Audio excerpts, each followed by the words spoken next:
I'm back with another opinionated review. This time it's of Shadow of War. Don't want to get confused with the first one, Shadow of Mordor. The reason why I'm doing such a late review is because I wanted to see how the game came out with all of its expansions, like the storyline and the two orc expansions, orc tribe expansions. It's hit or miss. The main campaign is still, it's got its ups and downs.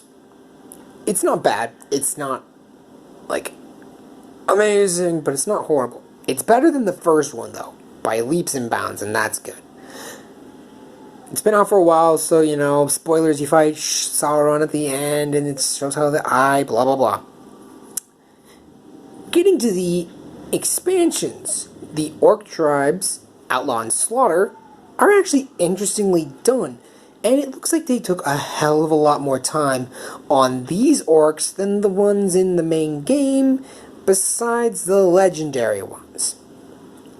Even the, non-legendary captains look actually better and more interesting, and have a lot more interesting dialogue. But of course, playing through it over and again, you're going to hear that stuff and it's going to be not so interesting anymore. But still, I already like them more than the other ones. And they're more interesting. However, so far, I still haven't caught every single legendary piece from the two tribes. However, they kind of just look the same so far. I mean, they're not bad, but it's like color swaps. But the effects are interesting, so it's not all bad. And how they handle these orc tribes are actually pretty interesting. Instead of having to go around and randomly try and find one, they have icons on the map for, challengers from the Slaughter tribe or the Outlaw tribe. That doesn't mean other orc tribes won't be in there as well, though. Trust me, it's a mashup of all of them, but still. Well, that's for some of them, not all of them. Sorry. Some will, some won't, but I like it a lot better. I was worried that I'd have to scour around, look for individual ones to find these guys, but no. And there's a higher chance of legendaries popping out from the Slaughter and the Outlaw tribes. My first replay through, I already encountered 4 legendaries in one area. Before that, I wouldn't get that many through the main freaking campaign unless I was going after the war chiefs at the, in the fort. And that was it. And even then, sometimes it was a miss. Don't know how. Legendary orc should mean legendary, but got an epic off of one once. Kind of weird. But that's beside the point. So I like how they handled these new orc tribes. They're really interesting. And I was worried, it's going to be only in this one area. Yeesh. I was wrong. And my worries were put to rest. It's in every single area. Every other area. Except Nurn. Don't know why. Maybe that'll change when you go back there later on. I didn't see it, but maybe that might have been a glitch. I don't know, because it's a little buggy. One thing I was a little bit irritated by these new additions is they already have spots preordained in the area of your army. So, say for example, there's a dead body of an orc captain you just slayed. You want to reposition another orc to that area. It's not going to let you unless it's completely empty. I found out the hard way when I was trying to go through Minas Morgul and try to get rid of that super annoying front and second line of iron-willed orcs. Yeah, it wasn't going so well. It's only then I learned that you had to wait till the spot was completely empty and no other orc captain was going to take that place. So you can imagine my annoyance when I had to go through these iron-willed orcs again and again and again. So that's a tad bit irritating.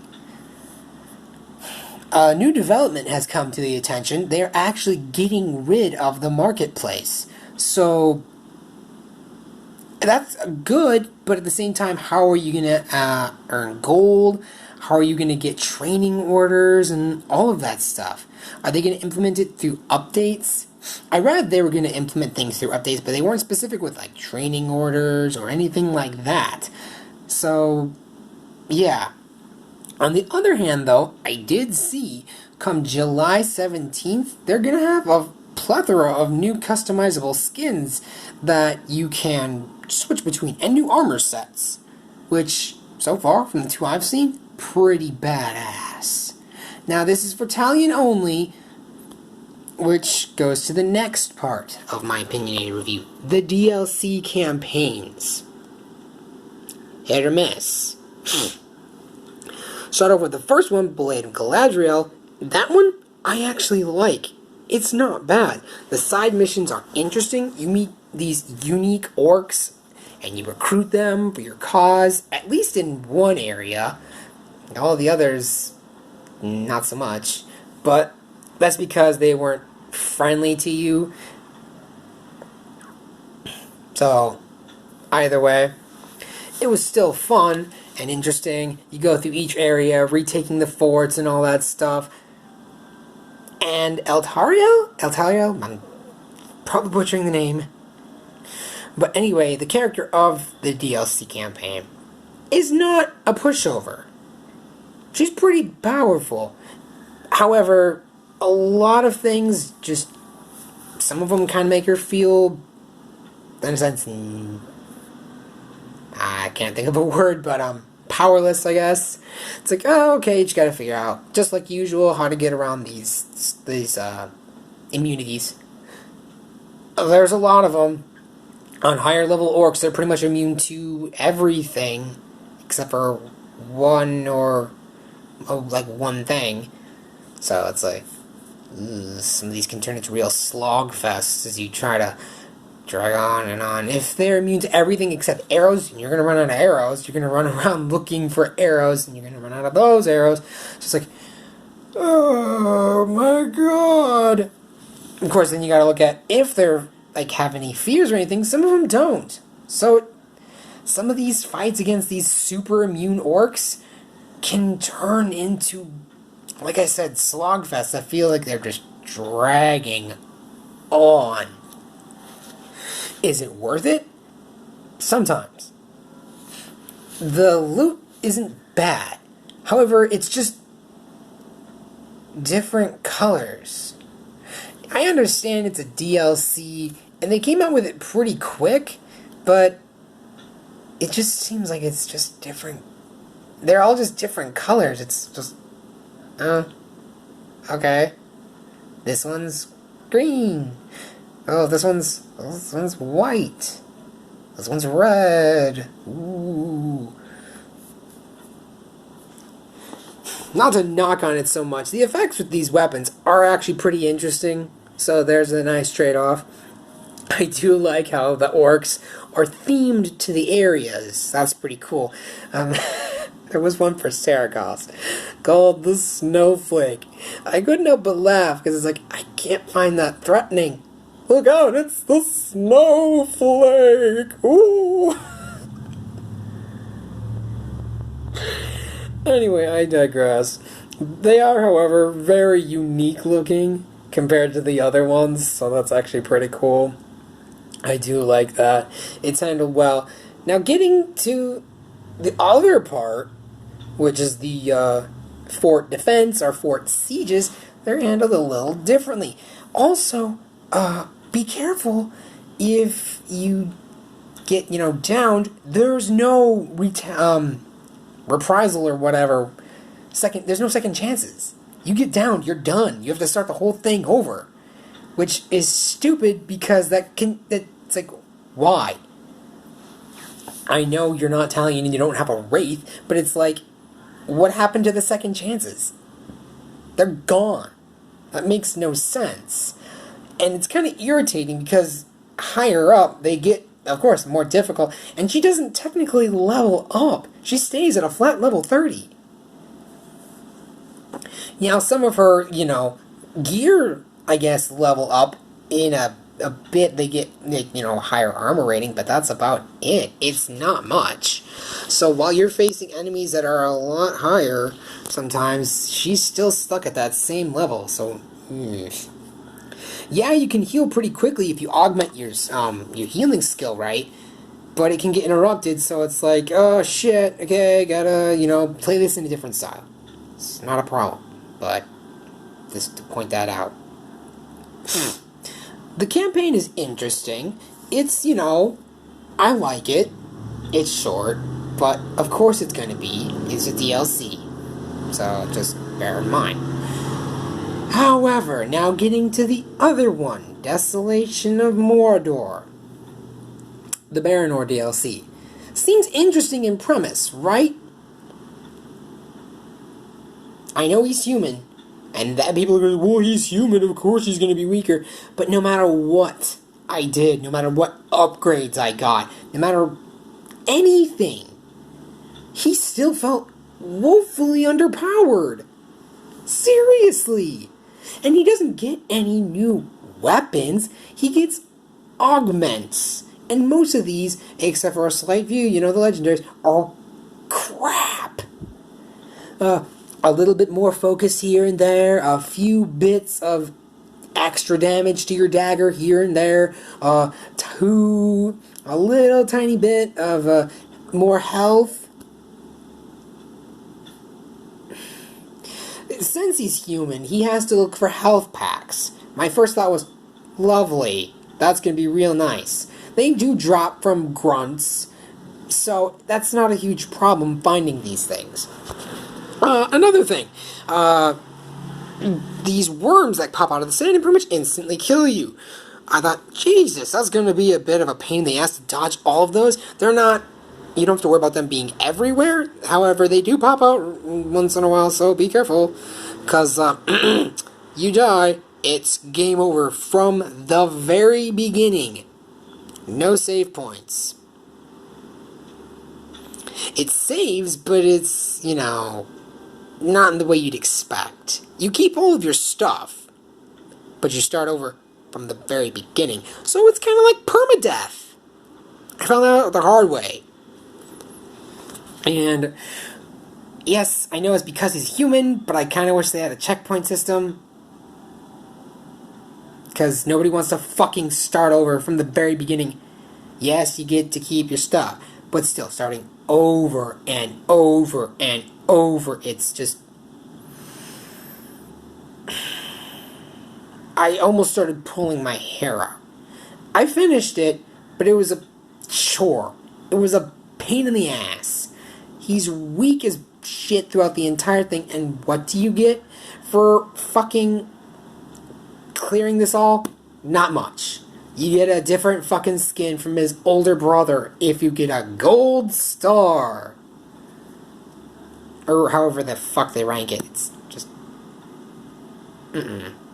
not worth it. And yet this is the one they took more time and effort into doing because they had to change the formula for everything. I see the work they did. And yes, it's well done. The environment is nice, it's outside of the area, and it's well done. The environment is nice, it's a change of pace from the same areas what we see all the time in the game. The music is, the music for the area is fitting. You hire mercenaries, and it is so stupid. If you don't save every fucking cent, you're not going to be able to afford the legendary mercenaries. Pretty much taking over an outpost nets you 1,500. So if you don't spend anything, you might get one or two legendary mercenaries, unless you're content with trash mobbing through shit tons of treasure orcs and freaking finding every single freaking orc captain and killing them, hoping they drop money. Sure, you can sell some of your augments for cash, you don't really get much. it's shit. That whole DLC is just a big, not fun to play, monotonous pain in the ass. So I give that one 2 thumbs way down. So, all in all, to wrap it up, it's a mixed bag. The orc tribes are good. The Blade of Galadriel is entertaining. Can be hit or miss sometimes, but mostly entertaining. The fact that they're getting rid of the marketplace is a step in the right direction. However, that leaves some questions, like I said, how they're going to handle future things. Like I said, training orders and other things. Are they just going to be free via updates? So, yeah, it's a step in the right direction. Warner Brothers is, I guess, slowly learning that people don't want microtransactions in their games regardless of how it's handled. That's a good thing. Microtransactions, I don't care, cosmetics or not, are stupid. Well, the argument, how are they going to be able to support the game, blah, blah, blah. No one supports a game forever. Every game has its life cycle, no matter what, no matter how long. Support for the game is gonna stop when they need to take their direct attention to something else. So, and they got tons of money from the expansion passes and all that other stuff. So there should be no worries there. They're doing just fine. But to wrap everything up, it's a mixed bag. If you haven't bought the game yet, you're not missing out on a whole lot, but there is some good stuff, some good gems in there. However, if you're like me and you waited to get the whole shebang, wait till it drops in price. It's still ridiculously expensive. Me, thankfully, I got it at GameStop. I had some trade-ins I was already going to do, so I got it for like half the price I was going to originally have to pay. Brand new for the thing is still $89. That's if you get it in store. Even on the marketplace, it's still quite a lot. So, yeah, you're saving some money. Instead of individually buying everything, you're getting it all together. You're saving like $15 instead of having to pay for everything individually. Okay, yay, cool. But, again, $89. Yeah, it's a bit of a price chop from the original, I want to say, $120 at first release. But still, it's still expensive. The game's been out not even a year, so of course it's going to still cost a bit for a while. But again, if you're looking to buy it and you haven't already, I would just recommend waiting for a price drop. So that being said, again, to officially wrap it up, mixed bag. Not like the best game ever. It's got its faults. If I would have to give it a score, I would say an 8.5 out of 10. It's great. However, there are just some things that I myself have issue with, like the fact that you cannot skip the irritating monologues of anything. The orcs, they're funny sometimes, so that can be excusable, but the Nazgul, the fucking Nazgul are irritating. I end up just muting them, but oh my god, after playing through it several times, you just wish they had a skip button for the dialogue. They have skip buttons for the cutscenes, so that's nice. But the dialogue? Not so much. So it gets irritating. And you're just sitting there like, hurry the fuck up. Hurry the fuck up. Hurry the fuck up. Yeah. So, if maybe in a future update, they can add that in there, that'd be great. Thanks. For everyone's sanity, that'd be great. But yeah, 8.5 out of 10. And that's that.